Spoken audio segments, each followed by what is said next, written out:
Kër Ndanane TV, bonjour. C'est avec un immense plaisir de vous retrouver encore une fois sur votre plateau Café Show matinal. Bienvenue tamit fi nga xamante ni moo di Kër Ndanane TV, la chaîne de l'élégance. Mooy profité waale ci 2022 bi di wax sénégalais yi happy new year, année bi yàlla na dàq yi fi jaar yëpp parce que olof dafa faral di wax ni su naree ñaaw yàlla na mel ne bu daaw mais doy na sëkk. Yàlla na dàq yi fi jaar yëpp mooy profité waale tamit di nuyu ñi nga xamante ni ñoo di kilifa diine yi ñi nekk ci prison yi ak yi nekk ci hôpitaux yi di wax ku nekk yàlla na yàlla leeral sa yoon comme d'habitude duma ci wéet nag benn yoon ma ci feggoog Bibiche mi nga xamante ni mooy actualité people ak yu saax bi nga xamante ni mooy actualité politique Bibiche asalaamaaleykum. waaleykum asalaam Fatou Kiné maa ngi nuyu ñi nga xamante ne yéen laa bokkal plateau bi muy Fatou Kiné ak Yu Sakho di nuyu tamit mbokk internet yi nga xamante ne ñoo ñu baaxoo di seetaan fii ci Kër Ndanane TV di la chaîne de l'élégance bi nga xamante ne durant toute l'année précédente yéen a ñu gunge jàppale ñu tette ñu ba ñu egsi fii nga xamante ne tey moom la ñu egsi donc ma leen di wax mes meilleurs vœux pour 2022. ku ci nekk yaa xam li nga bëgg sa xol rek na la ko borom bi defal te mu doon gëneel ñi nga xamante ne dañoo nekk ci ay xat-xati tamit ñu leen di ñaanal suñu borom bi teggil leen ko ba alhamdulilah incha allahu rabbi donc maa ngi nuyu ñëpp di ziyaare ñëpp. d'accord Yu Sakho yaa ngi ci biir. asalaamaaleykum wa rahmatullah bokki internet yi nuyu naa ñëpp di gërëm ñëpp tamit alhamdulilah. di leen wax ne xam naa boo leen gisee santé sax di ngeen xam ne plateau 2022 moom du yomb de. incha allah waaw xam naa nuyoo ma war a def rek ñu ma précédé déjà wax ngeen lépp. xam naa rek ma bàyyi ñu continuer plateau bi rek incha allah. waaw man moom damay dellusiwaat ci li nga xamante ni mooy suñu sponsor parce que olof nee na ku ñeme dañu laa dee te ñun suñu Aquaterra Jolof agricole ak Tawfekh multimédia vinaigre Mame Diarra ñoom ñoo ñu dooleel donc. ñoo ñu xalal yoon ñu egsi ba fii 2021 bi neexoon na trop car macha allah parce que da ngeen si àndoon ak ñun mais xam naa ne 2022 bi mooy gën a neex parce que dañu takk ba dëgër mel ne ku jëm xare pare jàkkaarloog ak ñi nga xamante ne ñooy suñ ay internet di leen bégal ba abadan daay man donc Bibiche lu ñu indiloon tey si internet bi. donc tey si internet bi li nga xamante ne tey jii moom laay njëkkee gi yéen dafay nekk li nga xamante ne mooy rejet wu projet loi bi mooy criminalisation excusez-moi de l'homosexualité. donc Assemblée nationale tey jii dañoo ñëw ne ñoom actuellement nii mënuñu recevoir loi boobu nag donc maître Ba bu nekk loo xamante ne daf ko déplorer. moom nee na gisul lu tax amul benn loi bu ñu war a mën a teg ba Assemblée nationale ne du ko mënu koo recevoir pourquoi tey jii ci homosexualité bi loi bi ñu ko bëggee criminaliser ñu bañ ko di ko rejeter te nee na bu ñu feggoo ci loolu tey jii day mel ni comme période bi nga xamante ne suñu président wu États-Unis bi Barack Obama bi mu fi ñëwee parce que période boobu Macky Sall dafa catégorique woon ci kaw nee na homosexualité kenn du ko mës a légaliser fii ci biir Sénégal mais nee nañ tey jii assemblée li ñu def dafa méngoowul benn yoon waaw méngoowul benn yoon ak la nga xamante ne moom lañ fi tegoon daal daa mel ni am na daal luy raam ci ñag li. lii raam na ci ñag bi yow moomu di raam di waaye dem ci ñag bi yow laay waxal.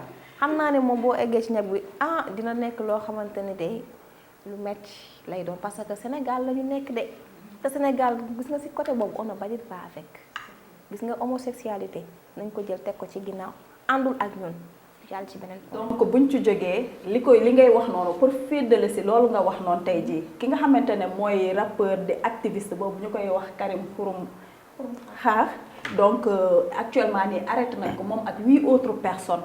parce que tey jii dañoo jël li nga xamante ne mooy drapeau coloré bu sama gars yooyu ñu dem ba buntu assemblée nationale. ñu lakk ko fa. donc pour wane seen kii. seen ñaxtu ak affaire yooyu donc ci kaw loolu li ñu lakkee drapeau boobu donc tey jii ñoom arrêté nañ leen ba actuellement nii ki nga xamante ne mooy seen avocat. moom ci boppam moo jàllale information. d'accord le fait que ñu jël drapeau bi nga xamante ne moom la mooy gay pride drapeau homosexuel yi. lakk ko. ci lañ leen tëjee mooy drapeau LGBT bi. waaw d'accord kon ñu toog di xool ba xam ko wànneen di mu jékki bëtam ñu jàll ci beneen point. donc beneen point bi mooy si suñu lion yi suñu gaynde njaay yi donc fi mu toll nii gis nañ ni que ni ci biir semaine bi rek jël nañ li nga xamante ne moo di teer bi daal di dugg fi nga xamante ne mooy palais pour recevoir foofu li nga xamante ne mooy drapeau Sénégal bi war a représenter ji suñu dëkk bi ci Cameroun. ñu leen di wax nag ñu ngi leen di encourager bu baax a baax di leen di ñaanal te tamit di ñaan yàlla suñu borom rek incha allahu rabbi ren ji nag xanaa coupe bi dina kii dina ñëw def lañ daal seeni sañse yu baax. daal di seen vert blanc. comme d'habitude juste. waaye nag jur na fi polémique de. ban polémique nga jur. nee nañ ku ñëw yi. maa ko gis. mais pourtant nag c'est pas méchant. peut-être vert blanc couleur d'islam la mais wala ba pare Sénégal. couleur Sénégal sax parce que laal nañ ci jaune beeg rouge. bi waaw mais loolu tamit pour feddali seen i couleur la rek mooy yéen tamit un peu de fierté. ñëw yi. gis naa ko dendandoo yi sax dañ ko photo. waaye Sénégal dafa dañu réagir mel sax nañ bàyyi waa ji dafa réagir sax kooku styliste bu mag la sax dafa réagir sur journal l'Observateur. barki dem gis naa ko foofu ma réagir quoi. parce que dañ ko tooñ. dañ ko tutoyé moom parce que temps bu bari la jël pour ñëw choisir modèle yi quoi. waaw nee nañ li yooyee ko choisir nag. noonu lay demee. waaw jàll si beneen point. kon yéen a choisir modèle. waaw amoon nañ benn panel quoi mais ñoom ñoo jël loolu. noonu lañ donc tey jii bañ ca jógee tamit Lions yi egg nañ ci jàmm ak salaam fa nga xamante ne moo di Cameroun. donc ba ñu eggee tamit commencé nañu seen première galop entraînement yi mais sans Tony Silva bi nga xamante ne mooy entraîner kii yi nu mu tuddati gardien de but yi ak Lamine Diatta parce que dañ leen testé Covid ñu positif donc dañ leen mujjee bàyyi fii Dakar le temps que ñu traité wu ba pare soog a mën a dem fekk ji leen. ay Covid ay corona kañ la ñu bëgg yu saaxoo ba yaa ngi moytu kii corona bi. corona maa ngi moytu kay bu baax. parce que ñëwaat na ci beneen facette. dafa bëri fem nag. gis nga de chaque jour day dem migré changé ñëw ak beneen variant. waaw bëri fem de. fagaru moo gën faju kay. moo gën faju kay. waaw noonu la demee. donc olof damay rey. donc ci beneen point bi tey jii su ma ñëwee day nekk li nga xamante ne moo di combat bi nga xamante ne moo fi jot a jaar muy diggante Balla Gaye ak Bombardier B52. bon gis nañ ni que ni combat bi ni mu dawee bon du samay wax nag. waxu nit ñi lañ nee nañ nag wax dëgg fa neex yàlla biir arène bi dafa am parparloo parce que gis nañ ni que ni Bombardier daan Balla Gaye jël bu set wecc joxuñu ko parce que nee nañ tey jii bu doon Balla moo ko def Bombardier dinañ joxe victoire bi. loolu daal la gars yi wax ba ñu mujjee ci. avertissement moom la ko gagné waaye nag mujjee naa def recours Bombardier bi mu defee recours nag delloon nañ ko accepté nañ. daan ba waaw kon kay jeex na. léegi nag ci buñ ca jógee nag ci biir combat boobu pratiquement ñaari mbër yi perdre nañ presque lu tolloog 7 millions. parce que Balla rek ci boppam dagg nañ ko 5,860,000 francs ki nga xamante ne moo di Bombardier ñu dagg ko 2 millions donc lépp mooy ci li ñuy tere rek diggante. temps bi ñuy def avertissement beeg temps yi ñuy non ak temps bi ñuy def ak li nga xamante ne dañ koy tere seetu yeeg ak nombre li nga xamante ne nit ñi ñuy indi li ëpp ak affaire yooyu donc entre autres bi ñu ko calculer voilà bi ñu leen calculer dagg nañ leen loolu waaw comme ñoom ñoo opté pour loolu nañ assumé njàllaa si beneen point.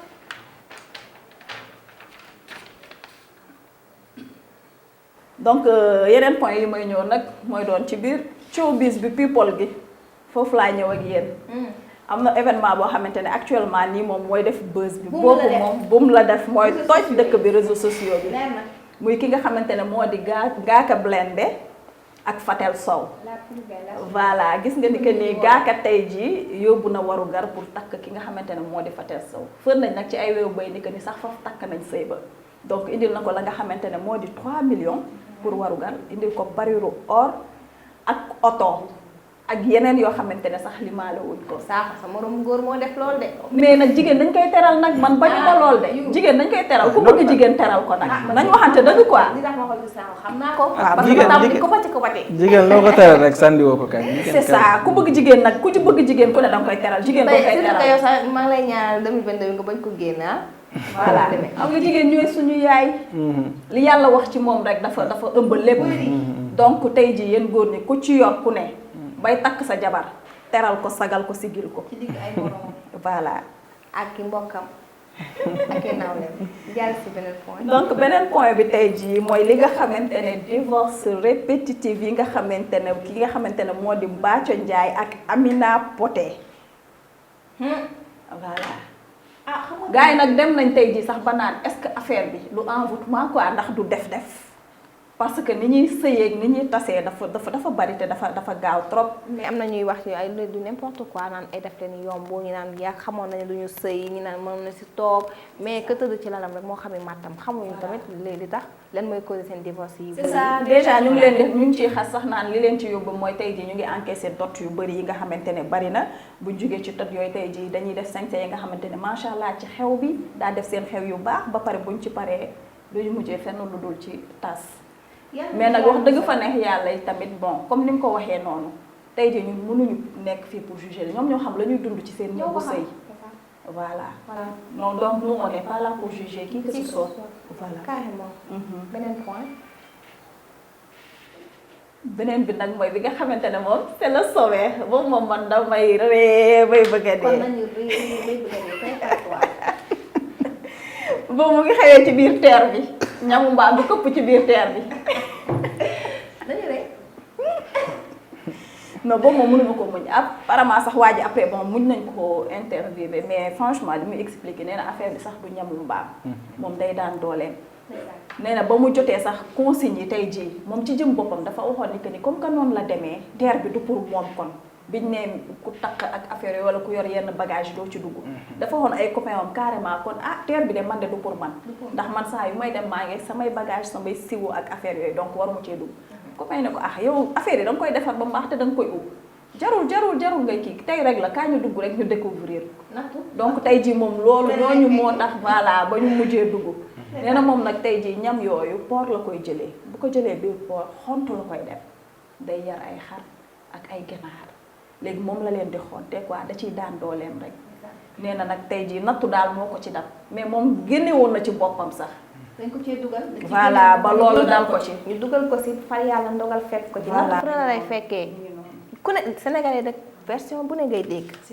foo de nee na cuula maam Faatu nee na ceeb Eusel nee na mbaxal bébé faa dee na suppu kànja ay waay Sénégalais kañ ngeen di mbaandu bàyyi leen jàmbur bi ngir yàlla xamoo leen lu mu doon ba pare tamit dafay daan dooleem dëgg la am na yoo xamante ni il faut ñuy renseigner bu baax wala ñuy dugg si yenn détails yi mais tamit nattu fu ne la lay fekkee tamit prévoir ko woon du woon dafa dem pour saboter sabotage wala dara voilà dañoo ne woon ne gaaw yi Sonko yi la dañ ko yónni pour sabotage moom waa ji sax nee na saboté wul waa ji solo lu mu wax sax du moom moo tuur affaire bi foofu waa ji dafa andi sio bi moo am buuxante ñuy dugg ñoom ñoo fël sio bi affaire bi daal foofu te waa ji ku baax la nag solo lu mu wax parce que yoo xamante ñu ko kan moo ko filmé kooku moo ko tooñ te moom taxaw na si kanam Sénégal yëpp bu ne baal na kooku mën na ko porter plainte sa morom Sénégal bu def genre yooyu nga koy filmer léegi am parfois dañuy def loo xamante ni tamit wax dëgg yàlla man xaw ma parfois moom ça me dépasse quoi.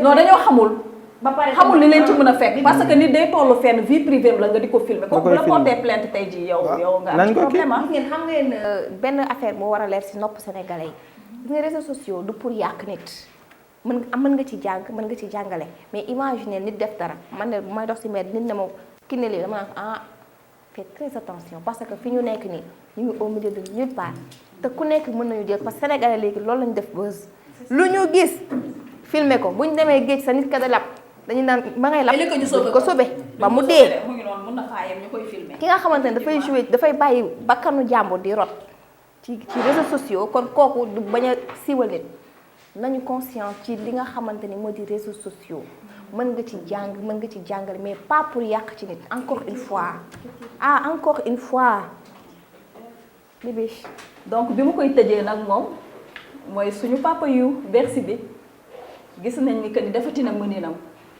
ñëw na ba arena fa nga xamante ne amul kenn ku ko mës a ñeme sango stade bu toll noonu tey jii ci biir Sénégal mu daal di ko fay tëgg le 1er janvier def fa Bercy mu fees ba bloqué embouteillage yi nag am na ñoo xamante ne tey jii bëggoon nañoo dem ba soirée bi ni muy eggee jotuñoo egg te fekk jënd nañ seeni ticket ba pare fekk yu di génn xam nga ko rek wàccee na foofu moom. ba mu bàyyi foofu toj foofu nooy gis nañ lépp macha allah donc dafa obligé sax finalement bi mu tasee gars yi fekk ñuy ñëw tas na foofu la leen defalee show ci buntu arena bi. Maguette ji de dafay dese ngelaw ji de parce que loolu mu def noonu du dara lu nga xamante ne du wanewul lenn dul simplicité. Modestie ba pare humble. loolu lay wax ci yow Sakho noonu la demee moom kon këppatiwul léegi bi bis ñu lay jaajëfal donc tey ci wéewu bay am na keneen koo xamante ne nag dégg naa mu ngi waaj a song arena moom it ci artistes yi. waa ba booba léegi nag nañu xaar loolu. nañu xaar loolu bi bis ñu lay jaajëfee bu baax a baax comme d'habitude am na solo yow Sakho borom politique. man tey lu ma leen andi ñaar point la d'abord. premier point bi mooy da ngeen affaire monnaie locale bi Ousmane Sonko bu mu waxoon en Casamance na fa lancé benn monnaie locale mais cela a suscité une polémique. tu as vu dafa jur na fii ay coow lu bëri ñu bëri wax nañ fii ay commentaires ñoo xam man bon peut-être eux n'ont pas compris xam nga ku nekk tamit ak sa compréhension la yow mën nga ma wax lii man ma comprendre ko une autre manière. am na benn bon c'est pas la première fois am na benn waaj bu ñu wax Michel Bagin en 2015 moom moo yóbboon genre projet bi mu lancé ko en Casamance pour une monnaie supplémentaire maanaam monnaie locale mu lancé ko foofu mais malheureusement ça lui a valu des déboires judiciaires man dafa amoon problème ak justice parce que xëy na peut-être compréhension bi la ba ñu tëj ko 2 mois et demi léegi mu ngi ci comment dirais-je liberté provisoire. après si lañ ko bàyyi sax liberté provisoire. yaa ngi comprendre. Bibi pourquoi ñu ne monnaie locale Casamance xanaa Casamance bokkul Sénégal. non man tey jii ki ne damay ñëw foofu je dirais que ni peut-être c'est pas que ni tey jii damay cautionner li nga xamante ne moo di monnaie locale bi. waaw foofu laa jëm si. c'est pas parce que ni damay cautionner li nga xamante ne moo di monnaie locale bi mais même en France am nañ monnaie locale euro bi li muy am foofu yëpp. monnaie locale bi day permettre tey ji dëkk pour mu développer wu donc tey jii gis nga ñi nga xamante ne tey jii autour de foofu dañuy utiliser li nga xamante ne moo di euro bi mais à part euro boobu tamit am nañ seen monnaie locale mais day permettre kii bi mu développer wu dëkk day développer dëkk. sori na donc à part sori boobu tey jii tamit ñoom ci seen biir foofu genre troc rek lay doon du doon loo xamante ne monnaie buy am valeur ba mën leen a kii mais franc CFA bi moom la ñuy bëgg di utiliser mais juste genre troc la. ñi nga xamante ne tey jii ils sont diminués xam nga foofu tey jii bon nañ ma jéggal nee nañ waxante dëgg le Sénégal c'est un pays en voie de développement amaguñu yenn richesse kii tollaguñu noonu donc tey jii mën na permettre ña nga xamante ne ñoo fa nekk tey jii ñu mu suqali leen genre commerce triangulaire rek lay doon. xam nga kii ne xam nga. monnaie locale c'est vrai Casamance mais pourquoi pas ñu def ko ci Sénégal bépp. xaaral ma wax la xam nga monnaie locale bi. c'est une base pour promouvoir le développement local. Vous comprenez? Actuellement en France, non, actuellement en France, 120 monnaies supplémentaires moo am. Plus de 120 France, Amérique latine am na fa. Et aux États-Unis am na fa. Mais ce n'est pas de façon partielle. Pourquoi pas? Si? C'est possible. Aaral xam nga bu ñu waxee ni monnaie locale bi day tax ne seen économie mën nga ko téye bu baax maanaam exemple borom kër bu nekk ak sa manière bu nga éduquer sa doom yi. ay comprendre kii tamit bu nekkee maire bu lu tax mu wax monnaie locale bi parce que ñun kan la ñuy roy ins bi du France. France moo ñu gën a kii waaw mais ñun France la ñuy roy en tout cas daal man système ma gis yëpp France la ñuy roy léegi pourquoi pas France il y a plus de 120 monnaies supplémentaires moo am France. ay comprendre kii bu xalaatee tamit.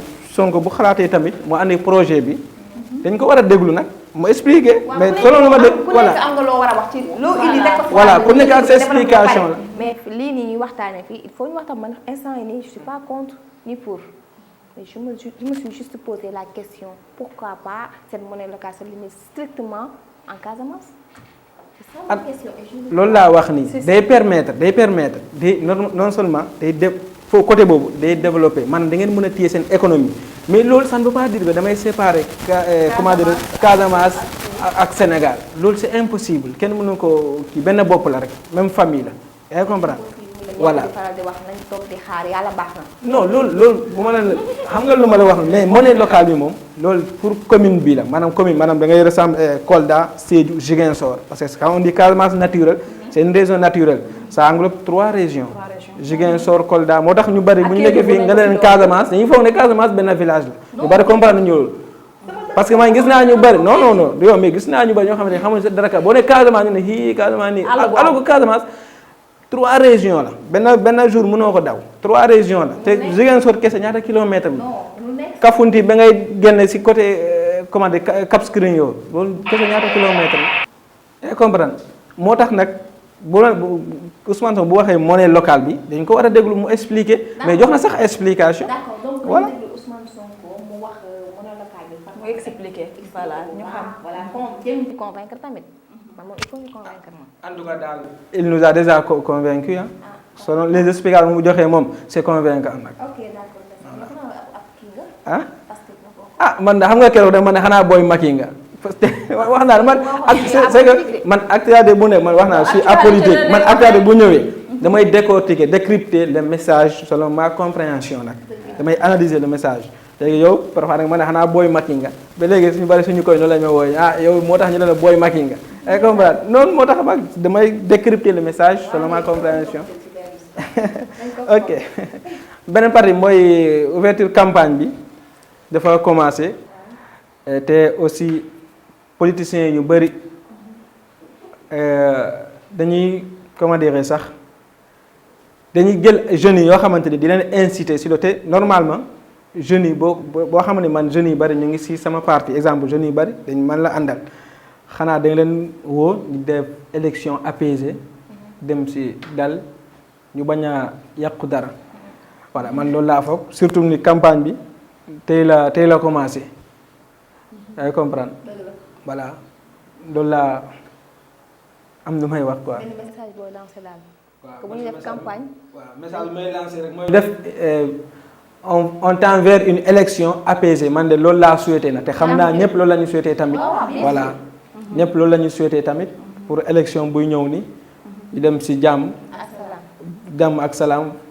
yaa comprendre mais xanaa si bibi sujet bu mu àndi rek mooy affaire homosexualité bi voilà bu naa si tof tuuti rek voilà mooy xam nga pays boo xamante ni ne 95% musulmans déjà loi bi parce que gis nañ fii boo wootee exemple mën naa jox quelques exemples rek exemple Mouridi bu ñu wootee fii tey nga gis foofu mu fees det exemple Tidiane et cetera Laayeen xaadara et cetera yaa ngi ko même démb sax dem nañ ci xadara bi gis nga lu mu feesee nag te bari ay jeunes foofu léegi ñu lu tax ñu xam loolu yëpp léegi lu tax loi bu mel nii yoon assemblée ba léegi mënuñ ko criminaliser homosexualité lu tax voilà ça cause problème xanaa ñoom am na fu ñu téye wala lu tax c'est ça la question que je me pose soit parce que bu ma la defal lii defoo ko te waxuma ci dara te mun naa la forcer nga def ko te wax ma ngi noppi rek xanaa au moins am na foo xamante ni benn point boo xamante ni foofu nga ma téye nag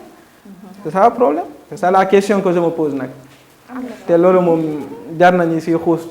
bu baax am na solo bu baax sama gars yi mu nekkoon first round bi ma si fekkoog bébé ak Youssa comme ni ma ko waxee woon ci njëlbéenu wax yi léegi nag dama leen di bàyyi waa régie ngeen may ma benn page de publicité le temps Bibiche ak Youssa di tàggoo ma dalal ki nga xamante ni moo di Ezel Bolom rubrique Jeune Talent ak Bébé Fa bi nga xamante ni mooy mbirum beauté.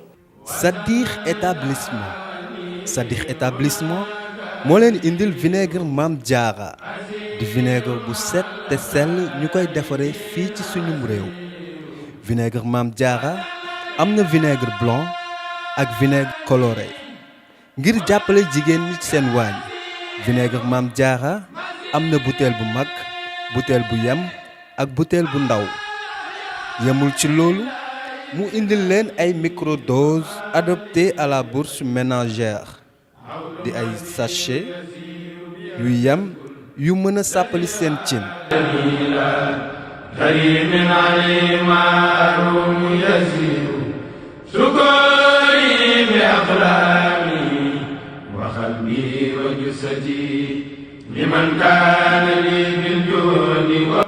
Sadikh établissement mu ngi féete ci diwaanu Rufisque Colobane Guy Mouride boo ñu bëggee jot mun nga ñu woo ci 77 1669 33 66 adresse email sadirh-établissement@orange.sn. vinaigre Mame Diarra roy daal du nuroog pire. waaw mu nekkoon suñu partenaire boobu vinaigre Mame Diarra ci c'est-à-dire établissement ci Colobane Guy Mouride monsieur Fall ma lay nuyu waale bu baax a baax ma profité waale tamit di waxaale sama mbokk internet yi que dal leen ak jàmm ci seen deuxième round seen plateau café show matinal ma ci feggoog Ezel borom jeune talent ak bébé Fa borom beauté. Ezel looy wax sénégalais ci li nga xamante ni moo di 2022 bi ak sa rubrique jeune talent. waa 2022 bi nag jeune talent boo xamante ni nii rek bëgg nga ñu defal promotion da ngay ñëw fi nga xamante ni nii mooy Kër Ndaanaan TV boo ñëwee dinañ la jàppale te dinañ ci def xéewal. teg ci loxo. waaw muy wàllu publicité wàllu clip wàllu son wàllu lépp loo xamante ni nii rek bëgg nga boo ñëwee fii matériel complet boo ñëwee dinañ jàpp ci combat bi defaral la bu booy génn booy dugg da ngay soox waaye booy génn da ngay taxaw ak Kër Ndaanaan rek. tout est possible ñokket ngay def da ngay mel ni ku naan ñokket di vërërëri. kon boog ñokket di vërërëri Ezel nu mu ko waxee rek ci 2022 bi dara du yomb car macha allah yéen ñi nga xamante ne jeune talent yi moo xam mu nekk Rufisque Dakar fépp ci Sénégal laa la wax de Sénégal boo bëggee ku la jàppale ku la may promotion ku la pousser te ci cadre nag boo xamante ne cadre bu normal voilà parce que Sénégal la ñu nekk jàppalante la ñu wax. donc Ezel borom rubrique jeune talent yéen jeune talent yi loolu moo leen di xaar ci Ezel fii ci Kër Ndaanaan TV may feggoog bébé Fa salaamaaleykum borom beauté. bébé Fa lu ñu indiloon tey ci te premier numéro beauté ci saison 2 bi. saison 2 bi tey damaa jóge ci jigéen ñi daal di ñëw ci góor ñi. ci góor ñi. mooy ñi nga xamante ni dañoo bëgg ay baaru. dañoo bëgg am karaw taatu yi. karaw sikki comme classe Ezel sànq da ko wax nee na góor bu amul baar wala oo. waaw yooyu dafa neex xam nga àdduna moom ni suñu baaraami utee noonu la ñëpp utee noonu la góor ñi utee am na si ñoo xamante ni o bi moo leen di daaneel am si ñoo xam ne ñaari coppantaas beeg coppatin bi si digg bi am ñoo xam ne bar bi baat beeg bar bi bër bi moo leen di daaneel man Ezel nag moom o bi moom ak bàyyi fii man moom coppantaas beeg ñaari fii man boobu moom mën naa cee foo ba nelaw waaw man boobu daf may daaneel dëgg neexul waaw waaw nan nga mun a def ba say baar bu daal di sëkk daal di génn ci benn semaine da ngay jël li nga xamante ni mooy soble karaw waxoon naa la ko ci li nga xamante ni mooy boo bëggee sa karaw génn da ngay jël oignon rouge nga daal di koy jël dagg ko ci digg bi jël benn xaaj bi daal di koy gratter boo ko gratter nga bës ndox bi ba ndox bi génn nga boole ko li nga xamante ni mooy aspirine. d'accord da ngay jël oignon rouge. nga def dagg ko ci digg bi. jël moitié bi nga gratter ko. boole ko li nga comprimé boobu nga aspirine. banaa boo ko gratter pare da nga koy bës ba ndox bi génn. yow jus bi rek nga soxla. waaw naan ko ba ndox bi génn. waaw nga boole si aspirine bi boo ko booleeg ak aspirine bi nga def ko mélange boo ko defee mélange nga daal di koy diw 2 fois par ci semaine bi. 2 fois par semaine. 2 fois par semaine. ndax aspirine sax moom dama la ci fekk si ndax aspirine dafa baax ci lépp loo xamante ni ci wér gu yaram la même boo amee ay góom wala tache tey boo jëlee li nga xam ne mooy aspirine boole ak karité sooy tëdd guddi di ko diw sa kanam day bellil sa kanam dëgg neexul. aspirine moom cosaani maami la lépp loo ci def rek da ngay gis belli gis taw féex. aspirine bay tax nga belli. xanaa moo tax nga belli nii. ah waa donc ay Iba ay Lamine Fodé yéen ñëpp soxla ngeen loolu kon baat bu bokk na ci liy rafetal góor comme yéen nee ngeen ñun jigéen dañoo bëri problème dañuy jël maquillage yi di ko tay suñ kanam mel ne kuy dem simb yéen tamit bu fekkente ne bëgg ngeen jàmm def leen leen wax ngeen am baar. kii ne nag am na si góor ñoo xamante ni bëgguñu barbu ndax barbu jàpp leen ndax góor gu nekk ak sa style ak li nga xamante ne ni moo la jàpp ak sa look ndax am na góor ñoo xamante ni nii maa ngi jégalu nag mënuñu toppatoo seen bopp. ndax tey am na góor ñoo xam dañuy def sikkim yu sëq te duñ ko toppatoo. am si ñoo xamante ni dañuy def ay barbu yu baax te dañ koy toppatoo waaye booy def barbu tamit day laaj toppatoo. da koy nettoyer di ko peñe di ko raxas ndax xam nga karaw dafa gaaw a jël salte gaaw a jël xet. waaw ndax am na si góor ñoo xam ne tamit tant que dinduñu seen karaw ba mu set duñ ko defulee rek dañuy jeûner wu. waaw kon képp koo xamante ne nii rek da ngay def barbe dee ko toppatoo daal. comme sama papa bi nekk Maroc mu koy nuyuwaale Papito mu Serigne Saliou moom ay barbam bu ko gisee macha allah nee naa man loola ci def. yii dafa belli ay barbam. da ngay gis barbe boo ko toppatoowee sax nu muy melaxee. yii barbe yi da koo jàpp tellement que dafa gën a jantal dafa gën a yokk jantal. boo koy toppatoo nii day belli. non parce que loolu mën na indi infection. mën na indi sax teeñu sikkim. non du indi teeñ picc lay indi. ay picc yaay gis góor ñi nga xam ne dañuy bu ñu watee dañuy am picc. picc la lay indi ndax parce que yooyu non dama la ciy fekk si xam nga la moo tax ma loon ak maa ci xam lu bëri. xanaa xamoo comme jigéen nu muy amee gaam góor noonu la amee gaam. surtout gaam Belbatec bi ñuy wax dañ koy jaay ci pharmacie bi.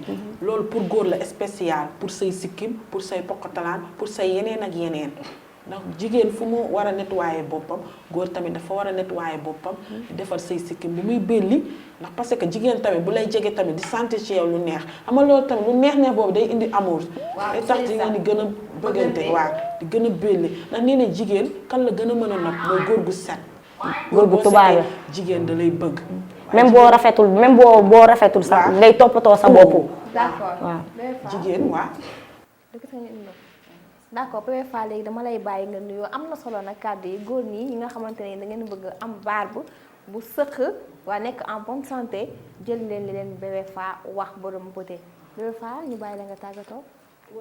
waa di wax li duuf ci nag li xaju ci cin bi di leen jox dig daje ba beneen yoon di nuyu Babacar Diouf séeri maman naaru kaw Sara Fall bi maa ngi koy nuyu di ko ziar bu baax a baax waaye damay dem ba Maroc tey fekk fa ki nga xamante ne nii mooy Papito mu Serigne Saliou kooku mooy magu Babacar Diouf di ko nuyu di ko wax mu ñibbi sax ndax namm naa ko trop di nuyu Lamine sama caméraman bu ñaawul bi.